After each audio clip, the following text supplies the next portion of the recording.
bem, muito bem. Gente, antes de nós começar, vai ter um vídeo aí, vai soltar um vídeo. Prepara o vídeo para mim, por favor. Eu queria te perguntar para vocês uma coisa. Quem já leu aqui a carta de Paulo aos Colossenses? Colossenses, muito bem. Esse mês nós vamos estudar essa carta. E eu quero que você, vou passar um vídeo agora que vai trazer a introdução do que é a carta aos Colossenses a partir de uma forma lúdica. Eu quero que você preste atenção e você vai depois ler a carta aos Colossenses na perspectiva que nós vamos estudar aqui neste mês, tá bom? Tá pronto o vídeo aí? Beleza? Para o microfone aqui, prontos? Obrigado.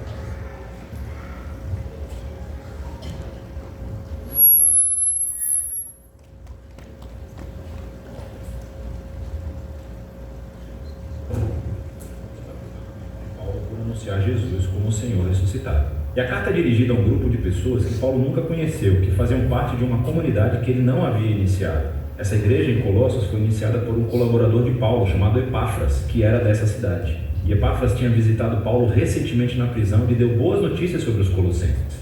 Mas ele também mencionou algumas das pressões culturais que os tentavam a se afastar de Jesus. E assim Paulo escreveu essa carta para encorajar os colossenses a abordar as questões mencionadas por Epáfras e depois os desafiou a uma devoção maior a Jesus. O conceito e o fluxo da carta são bem fáceis de seguir. O movimento de abertura se concentra em Jesus como o Messias exaltado. Paulo então mostra como seu sofrimento na prisão é para Jesus exaltado. E então ele aborda as pressões que tentam os colossenses a se afastarem de Jesus. Depois disso, ele explora um novo modo de vida que a ressurreição de Jesus criou para eles. Então, a carta começa com duas orações. Paulo primeiro agradece a Deus por ter ouvido de Epáfras que os colossenses têm sido totalmente fiéis a Jesus, mostrando amor a Deus e ao próximo, tudo por causa da esperança que tem na nova criação que Jesus tem reservado para eles. E então ele continua orando para que eles cresçam em sabedoria e em compreensão sobre Jesus. E aqui Paulo coloca um poema para ajudar os colossenses e nós a fazer exatamente isso. É a peça central do capítulo 1, um poema sobre o Messias que foi crucificado e exaltado. Tem duas estrofes paralelas e é cheio de linguagem e imagens dos livros de Gênesis e Êxodo, dos Salmos e dos Provérbios. A primeira estrofe fala como Jesus é a verdadeira imagem de Deus. Nele, o caráter pleno e o propósito de Deus são demonstrados em um ser humano. Ele é o primogênito, uma frase do Antigo Testamento sobre o estatuto real de Jesus sobre toda a criação. Ele compartilha a identidade do único verdadeiro Deus Criador. E através dele, toda a realidade, todos os poderes e autoridades espirituais e humanos foram criados. É em Jesus que descobrimos o Messias como o próprio autor e rei da criação. E assim, na segunda estrofe, também descobrimos que ele é o único que pode trazer uma nova criação. Ele é a cabeça de um novo corpo, referindo-se ao povo de Jesus, que é a nova humanidade exemplificada através da existência da sua própria ressurreição. Nele habita a gloriosa presença do templo de Deus. E assim, é através da morte e da ressurreição de Jesus que Deus se reconciliou com toda a humanidade, com todos os poderes espirituais, com toda a criação. É um poema notável e Paulo continuará se referindo a ele ao longo da carta. Então, ele primeiro mostra como a verdade desse poema transforma a sua própria experiência de sofrimento na prisão. Ele está sendo punido por anunciar ao mundo grego e romano que Jesus ressuscitado é Senhor e Rei de tudo e de todos. E assim, o seu sofrimento, pensa ele, não é um sinal de derrota, mas sim a maneira dele participar do sofrimento de Jesus como um ato de amor. E desse modo, as suas dificuldades são na verdade motivo de alegria. Ele está preso pela notícia surpreendente que o Messias ressuscitado de Israel está criando uma nova família multiétnica e muito mais. Assim como a glória divina habitava em Jesus, Jesus também habita no meio de sua família internacional. Ou, como Paulo diz, o Messias que está em todos vocês é a esperança da glória. Paulo então aborda as pressões culturais que estão tentando os colossenses a se afastarem de Jesus. Eles foram confrontados com uma combinação de politeísmo místico junto com uma pressão para obedecerem às leis da Torá. Então, todos esses novos cristãos cresceram adorando os vários deuses gregos e romanos que governavam diferentes partes da vida humana. E muitos simplesmente adicionaram Jesus como mais uma divindade que eles poderiam adorar. Houve também uma grande pressão da comunidade cristã judaica para que esses não-judeus demonstrassem o seu compromisso com o Messias, adicionando a observância às leis encontradas na Torá. Especificamente, ele menciona a adoção de uma dieta kosher, a observação dos dias sagrados e a circuncisão. É muito parecido com o problema que ele abordou na carta aos Gálatas. Para Paulo, ceder a qualquer uma dessas tentações é se comprometer. Demonstra uma falha no entendimento sobre quem Jesus realmente é e o que ele fez por você. Os colossenses viviam com medo de poderes espirituais e espíritos elementais, como Paulo os chamava. Mas Jesus triunfou sobre estes através da sua morte e ressurreição e libertou os colossenses de qualquer obrigação. Da mesma forma, Jesus cumpriu em nosso nome todas as leis da Torá que, de qualquer maneira, nunca tiveram poder de transformar o coração humano egoísta. E assim, o que Jesus fez em vida, sua morte e ressurreição, não carece de nada. Não precisa ser complementado com o seguimento das leis. E de qualquer maneira, ele é a realidade para a qual todas as leis da Torá estavam apontando. Em vez das leis, os seguidores de Jesus têm o poder da ressurreição para mudá-los, que é o que ele vai explorar. Seguir a Jesus significa unir-se à sua nova humanidade, porque as suas vidas agora se uniram à vida de Jesus ressuscitado. E é por isso que Paulo desafia os colossenses a colocarem suas mentes nas coisas acima, onde o Messias está sentado ou governa à direita de Deus. Paulo não está querendo dizer, pense como você um dia deixará a terra e irá para o céu. Pelo contrário, os céus são o lugar transcendente do qual Jesus governa sobre toda a criação. E, a partir daí, um dia ele voltará aqui para transformar todas as coisas. Ou como Paulo diz, quando o Messias é revelado, você também será revelado com ele na glória. Então, Paulo os desafia a viver no presente como os novos seres humanos que eles um dia serão. Ele usa a imagem de sua antiga humanidade caracterizada por uma sexualidade distorcida e um discurso destrutivo. Para os cristãos, essa humanidade morreu com Jesus e foi substituída por uma nova humanidade que é caracterizada pela misericórdia e generosidade, pelo perdão e pelo amor. E essa humanidade transcende as fronteiras étnicas e sociais do nosso mundo para criar, nas palavras de Paulo, um povo onde não há gregos ou judeus, circunciso ou incircunciso, escravo ou livre. O Messias é tudo e está em todas as pessoas. Paulo então se torna realmente prático e mostra aos colossenses como essa nova humanidade pode existir em uma casa romana do primeiro século, que era uma instituição altamente autoritária, onde o patriarca masculino tinha o poder da vida e da morte sobre sua esposa, seus filhos e seus escravos. Não é bem assim uma família cristã. Aqui, o Jesus ressuscitado é o verdadeiro Senhor. E assim, no Senhor, a esposa permite que o seu marido seja responsável por ela. E o marido está sujeito a Jesus, amando a sua esposa e colocando o bem-estar dela acima do seu. Em um lar onde Jesus é o Senhor, os filhos não são objetos, são chamados à maturidade e ao respeito. E os pais devem criar seus filhos com paciência e compreensão. Cristãos que são escravos devem honrar os seus mestres humanos precisamente porque eles não são o verdadeiro mestre, Jesus é. E os cristãos que têm escravos devem entender que esse escravo não é sua propriedade, mas sim um membro do corpo de Jesus a ser honrado e incluído em amor. Aqui Paulo está indo por um caminho muito difícil. Ele está reformulando a instituição romana mais básica em torno de Jesus, que a governa através do amor ao próximo. E assim, embora ele não tenha abolido a estrutura do agregado familiar, o Messias exaltado exige que seja transformado, quase além do ponto de compreensão para qualquer romano que vive em Colossos. Você pode ver isso mais claramente na conclusão da carta. Após um pedido de oração, Paulo aplica essas instruções sobre escravos e mestres cristãos. E descobrimos que Tíquico é quem leva e lê a carta aos Colossenses. Ele é acompanhado por um certo Onésimo, que foi um ex-escravo de um cristão colossense chamado Filemão. E descobrimos por outra carta endereçada a Filemão que Onésimo havia escapado de seu mestre. Era um crime digno de prisão. Mas Paulo pede a toda a igreja para saudar Onésimo como irmão fiel e amado no Senhor. E então, na carta a Filemão, Paulo diz que ele deveria receber Onésimo não mais como escravo, senão como irmão. Ele termina a carta em grande estilo. Na carta aos Colossenses, Paulo nos convida a ver que nenhuma parte da existência humana permanece intocada pelo domínio amoroso e libertador de Jesus ressuscitado. O nosso sofrimento, a nossa tentação de abdicar os nossos valores, do nosso caráter moral, a dinâmica em poder em nossos lares, tudo isso deve ser reexaminado e transformado. Somos convidados a viver no presente, como se a nova criação tivesse realmente chegado quando Jesus ressuscitou dos mortos. E é disso que se trata a carta aos Colossenses. Muito bem, gente. Vocês viram aí a carta de Paulo aos Colossenses, um pouco do que se trata. E de fato é a demonstração daquilo que Deus fez, daquilo que Deus realizou. E mostra que tudo em nossa vida, de uma forma integral, tudo foi tocado pelo amor de Jesus. Tudo. Tem algum som? Tem som lá, acho que está. E aí essa carta, ela traz essa dimensão de que tudo na nossa vida foi tocado pela ressurreição de Cristo. Tudo. Tudo. O meu pensamento, meus hábitos, meu passado, meu futuro, meu presente, tudo. E é nessa perspectiva que nós vamos estudar essa carta. Eu queria, nessa primeiro momento, falar desse texto do qual quem usou também hoje. E eu quero trabalhar esse texto com vocês, que é no capítulo 1, no versículo de número 15 até o versículo de número 23. Dá para ler, né? Eu vou lendo com vocês. Eu quero nessa série de mensagens, nesse mês, poder trabalhar um pouco mais, de uma forma positiva, os textos, para que você possa compreender e trazer, enfim, algo para a nossa vida, para a nossa história. Colossenses capítulo 1, versículo 15 em diante, eu vou lendo e eu vou trazendo para vocês algumas colocações sobre esses versículos, a qual você vai ler comigo aí acompanhando.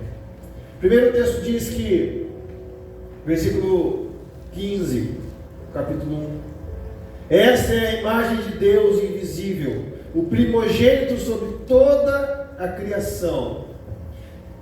Paulo está dizendo aqui da revelação perfeita de Deus. Embora Deus seja invisível, Cristo se torna visível através da sua encarnação. E não somente visível como o corpo, mas visível os atributos de Deus. Deus, a partir de Jesus, ele se revela em sua perfeição, em seus atributos e seu caráter. Jesus é a revelação desse caráter de Deus.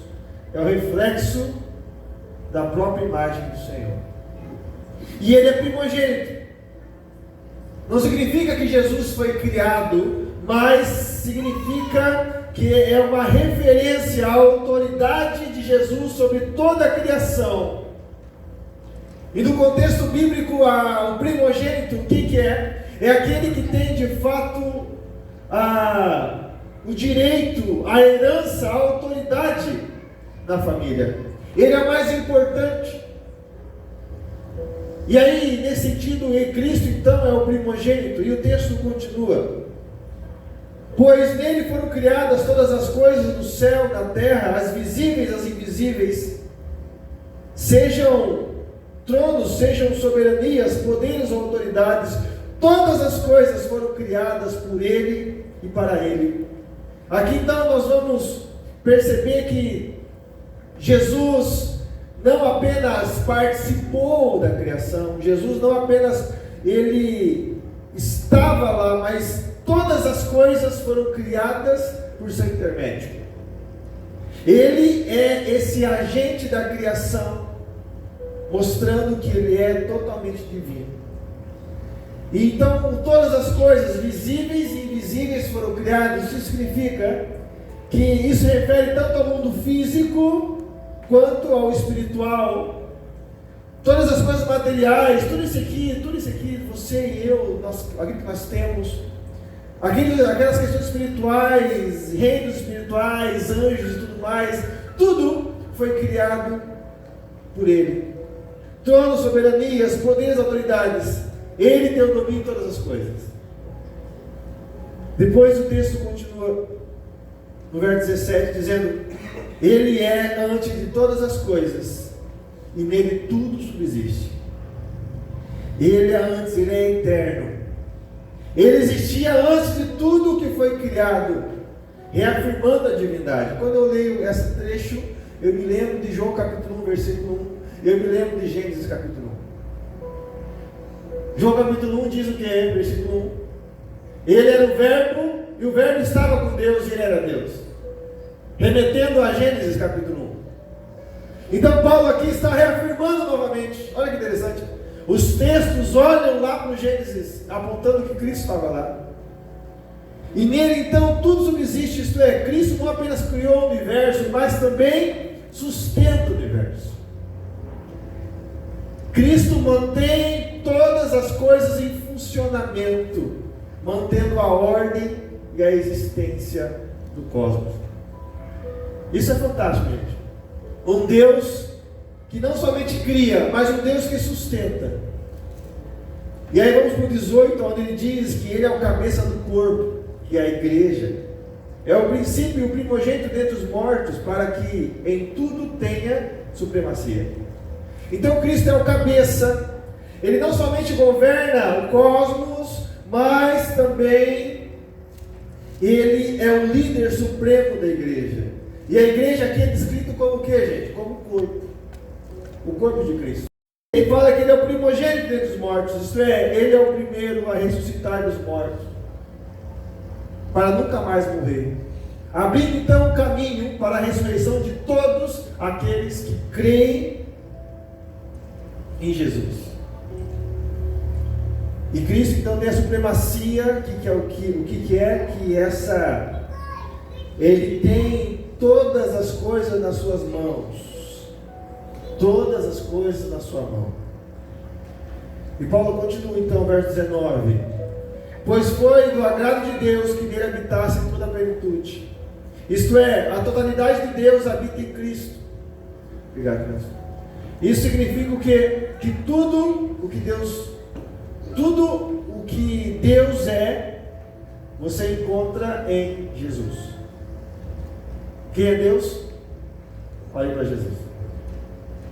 Ele não é parcialmente divino, mas é plenamente Deus. Versículo 22 ele vai dizer o seguinte: por meio dele reconciliar-se consigo todas as coisas, tanto as que estão na terra quanto as que estão no céu, estabelecendo a paz pelo seu sangue derramado na cruz. O pecado trouxe à humanidade, gente, a desordem, o caos, a separação. Eu e você éramos separados de Deus, mas em Jesus nós somos reconciliados através dessa obra redentora de Cristo.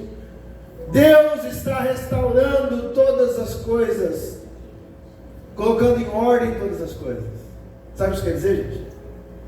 Quando Deus chamou você para perto dele, não sei se você lembra desse momento, Deus estava colocando em ordem as coisas. Jesus estava colocando no normal as coisas, trazer você para perto dele novamente, trazer o seu coração para perto dele novamente. Deus, ele está restaurando todas as coisas em Jesus, e o sangue de Cristo derramado na cruz foi o meio pelo qual essa reconciliação foi realizada. O sangue a qual Jesus usa como exemplo lá na ceia do Senhor, dizendo que aquele cálice era o sangue do que, gente? Da nova e eterna aliança. É algo novo, é algo eterno, é algo novo. Então você não sabe porque é novo. É fé, confiança, e é eterno, algo que não cessa, algo que não para. E nesse sentido então, o sangue de Cristo, ele na cruz, que é a centralidade desta paz, ela é derramada e nos traz a reconciliação.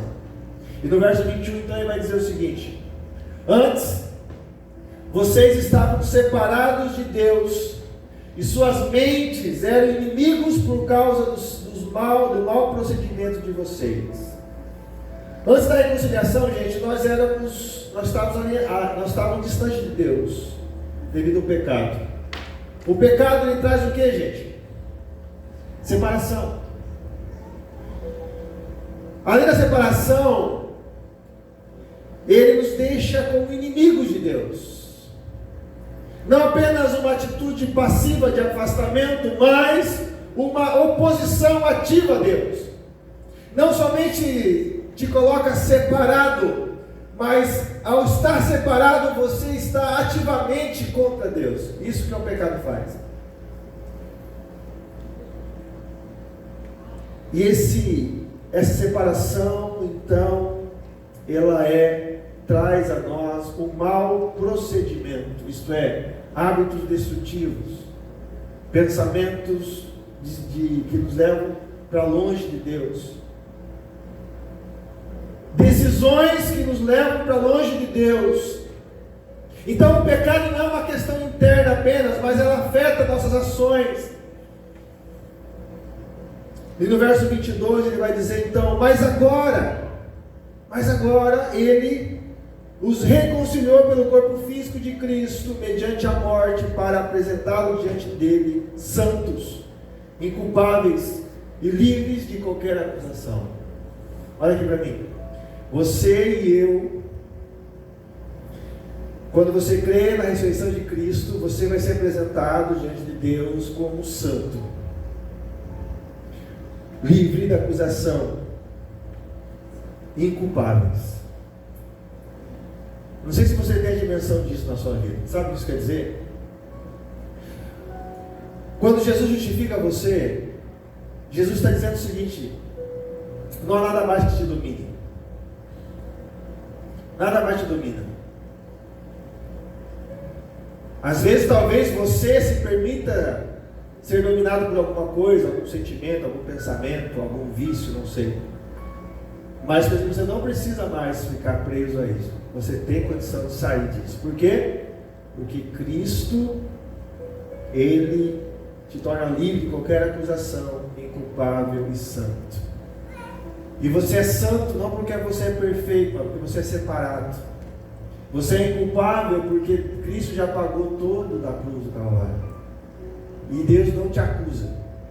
Sabe aquele sentimento de culpa que vem no teu coração de vez em quando você dá um vacilo? Sabe? Já aconteceu isso? Você dá um vacilo, aquele sentimento de culpa no seu coração? Eu creio plenamente, gente, que isso não é de Deus. Deus não põe culpa no teu coração, no meu coração. Deus nos chama para o arrependimento. Aquele negócio fica assim, ó, tá vendo? Você não merece estar aqui, porque você faz isso, faz aquilo.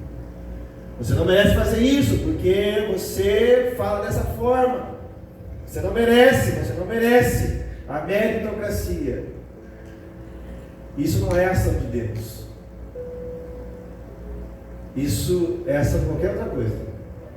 Mas a vontade de Deus sempre é trazer os seus filhos para perto, porque Cristo morreu na cruz do Calvário. E nós somos apresentados diante de Deus, puros, sem mancha, livre de qualquer culpa ou condenação. Amém? Amém? Amém. E por fim, então, Colossenses 21, 23 diz que desde que continuem alicerçados e firmes na fé, sem se afastarem da esperança do Evangelho que vocês ouviram e que tem sido proclamado a todos os que estão debaixo do céu. Este é o Evangelho a qual me tornei ministro, diz Paulo. Perceba que o texto começa falando desde que continuem, isto é, isso aqui que nós acabamos de falar, de ser livre, de ser santo, inculpáveis. Isso acontece, essa reconciliação acontece, mas isso acontece quando nós continuamos alicerçados e firmes na fé, sem se afastar da esperança. E é interessante que Paulo diz isso porque ele sabe que nós somos inconstantes e a qualquer momento nós vamos nos afastar de Deus. Então, gente, Colossenses vai nos trazer então essa dimensão do que Cristo fez por você e por mim. Você estava longe, eu estava longe, e Cristo então nos reconcilia com Deus. Eu quero deixar você então um princípio para você na sua oração, levar para casa, apenas um. Que você possa restabelecer então o foco e a atenção no caminho do propósito. O tema dessa mensagem eu denominei distração versus foco. Porque quando Paulo nos diz que nós éramos separados de Deus, e Paulo diz que a nossa mente era inimigo de Deus, nós tínhamos mau procedimento, isto é, o nosso foco não estava em Deus. A separação deixou você e eu longe do propósito, do foco de Deus. Mas Cristo nos traz de volta.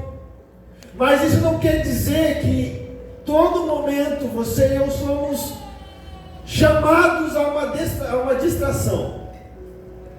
Coisas que nos distraem, situações que tiram o nosso foco, que tentam fazer com que nós saiamos desse caminho do propósito para o outro caminho.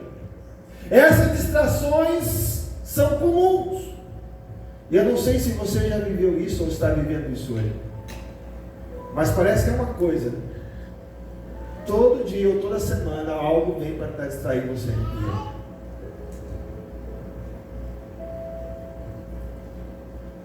E o problema é que nós acabamos dando atenção a essas distrações. Então, viver em um tempo de distrações, nós vivemos nesse tempo de distrações constantes. O que distrai você? Faça uma análise do seu coração. O que distrai você? O que tira o seu foco? O que tira a sua paz? O que te chama a atenção? Que você para tudo que está fazendo para focar. Nós temos diversas distrações e você deve estar pensando, pastor, ele vai falar que a distração é o celular. Sim, é uma distração. Mas é uma apenas. Mas talvez a sua distração... E interessante que o mal é tão astuto, ele é tão astuto que ele vai usar coisas sutis para tirar a sua distração. E ele vai tirando aos poucos. Ele não é de uma vez só e ele vai tirando aos poucos. Aos poucos que você percebe, você está novamente longe de Deus. Você está longe de Deus, dando atenção a outras coisas que não fazem nenhum sentido para a sua vida. Esse final de semana eu estava em Seringueiras, fui para lá sexta-feira, voltei hoje, e entre os aconselhamentos e cultos que nós tivemos lá, estava com uma pessoa que ela estava pensando em desistir, abandonar a fé dela. E a minha curiosidade foi, mas por que você quer fazer isso? Por quê? E aí ela soltou a pérola, que acontece com muita gente. Porque fulano falou isso de mim. Porque fulano citou isso sobre a minha pessoa. E naquele momento eu fiquei pensando, como nós somos imediatistas, pragmáticos. Nós vamos desistir de todo o processo, todo o propósito por causa de uma situação.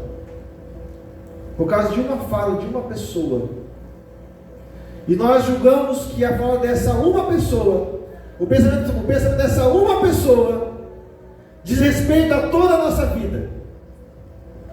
Eu falei para ela, preste atenção no que você está falando. Você está dizendo que todo o plano que Deus tem para você, tudo que você está vivendo, volte a 3 anos atrás da sua vida, comece a ver o que Deus está fazendo, o que Deus fez, o que Deus está fazendo. Tudo isso que Deus fez na sua vida está sendo jogado fora, porque uma pessoa falou uma coisa de você, que é uma opinião dela, um pensamento dela.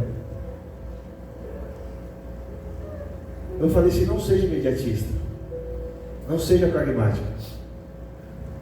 Nós precisamos aprender a olhar o macro das coisas, o que Deus tem feito, o que Deus já fez, o que Ele está fazendo. Porque senão, gente, nós começarmos a olhar somente para uma situação, nós vamos reduzir a nossa vida e o nosso propósito em nada. Em nada. Quais são as distrações que têm tirado você do caminho? Talvez sua distração seja a busca desenfreada pelo sucesso financeiro, sucesso, ser uma pessoa famosa, onde as pessoas possam te ver, ou talvez sua distração seja tentar ser melhor que os outros, melhor que o seu cônjuge, melhor que os seus filhos, e aí você vive na sua casa uma disputa eterna com o seu cônjuge. Enfim, quais são as distrações que você tem vivido na sua vida? Uma vida sem foco, gente, é uma vida inconstante, monótona e sem graça. Foco nos leva a um direcionamento, foco nos leva a viver algo novo. Uma vida sem foco é a vida igual o Gideão. Lembra da semana passada, de Gideão. Quando Deus falava com Gideão falava o quê? Senhor, lembra? Uma vida sem foco, sem planos, sem sonhos, uma vida com uma baixa autoestima, é uma vida sem graça, é uma vida que não percebe as portas abrindo, é uma vida que não consegue perceber o dom que Deus deu, a vida que não consegue perceber a capacidade que Deus deu. Assim como Gideão, semana passada novamente eu lembrei aqui, ele achava que não podia fazer nada porque ele era menor da sua família, era o menor da sua casa, e Deus olha e diz: homem valente, homem grande. Uma vida sem foco é uma vida que pode te levar a uma vida de murmuração. Uma vida sem foco pode te levar a uma vida de altos e baixos, inconstante. Você não tem uma convicção. Uma vida sem foco pode te levar a ser como um vento. Soprou aqui, eu estou aqui. Soprou lá, eu estou lá. Soprou lá, eu estou lá. Foco. Uma vida com foco, então, e atenção no propósito, é uma vida que gera crescimento, maturidade e fortalecimento. Preste atenção, olha aqui para mim. Olhe para 5 anos atrás da sua vida, 5 anos atrás. Se você desse uma nota de 0 a 10, quanto você cresceu em termos de maturidade, de fortalecimento, de emoções? De 0 a 10, pensa aí. Ou você regrediu, ou você é a mesma pessoa. Você tem sonhos ainda. Você tem a sua estima está alta ou está baixa? Quando você se olha no espelho, você vê quem? Um fracassado, uma fracassada? Ou você vê alguém que está sendo transformado por Jesus todos os dias? Quando você olha para o seu espelho, você vê quem? Você vê alguém que não tem condições de crescer? Ou você vê alguém, um homem, uma mulher amada de Deus, reconciliada em Cristo? Quando você olha para a sua vida, você vê que você tem que estar crescendo, está desenvolvendo. É uma vida com foco e atenção no propósito. Eu quero deixar essa frase com você. As distrações somadas com a nossa inconstância nos levam a buscarmos outras fontes de alimentação, que muitas vezes não fortalecem, não sustentam, mas causam mais cansaço, fadiga e desânimo. Olha que soma grande: distração mais inconstância. O que dá isso, gente? Dá algo muito ruim, né? Distração e inconstância. E na vida espiritual, a distração e a inconstância nos leva a buscar ou a assumir fontes. O que é fonte, gente? Um local de abastecimento, um local onde traz força, traz fortalecimento. Qual era a fonte daquela mulher samaritana quando se encontrou com Jesus? Até o momento do encontro dela com Jesus, qual era a fonte dela? Eram os 5 maridos que ela teve. E a partir dali, qual foi a fonte daquela mulher? Jesus. A pergunta é: quais as fontes que você tem buscado para fortalecer a sua fé? Eu quero concluir mostrando para você o verso 21 e 23 em Colossenses, na minha conclusão. Diz o seguinte: antes vocês estavam separados de Deus, e na metade de vocês, e na mente de vocês, eram inimigos por causa do mau procedimento de vocês. Mas agora, presta atenção, mas agora ele reconciliou pelo corpo físico de Cristo, mediante a morte, para apresentá-los diante dele santos, inculpáveis, livres de qualquer acusação, desde que continuem alicerçados e firmes na fé, sem se afastarem da esperança do Evangelho, que vocês ouviram e que tem sido proclamado a todos que estão debaixo do céu. Este é o Evangelho do qual eu, Paulo, me tornei ministros. Vamos ficar de pé, gente, em nome de Jesus.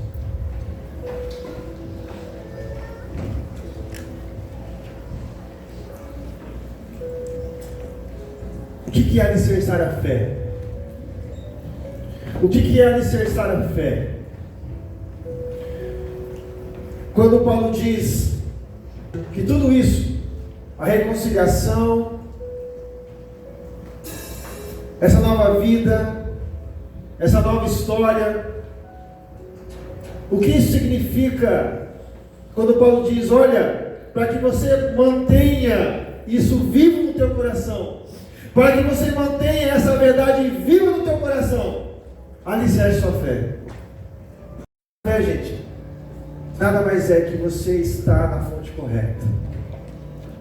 A fonte correta. E qual é a fonte correta, gente?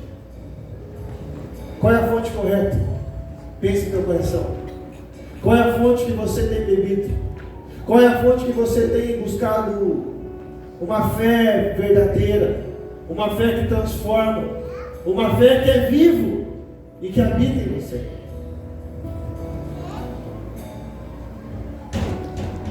Qual é, aonde você tem buscado o alicerce da sua fé? Coloque a mão no teu coração e eu quero que você faça essa oração comigo nessa noite.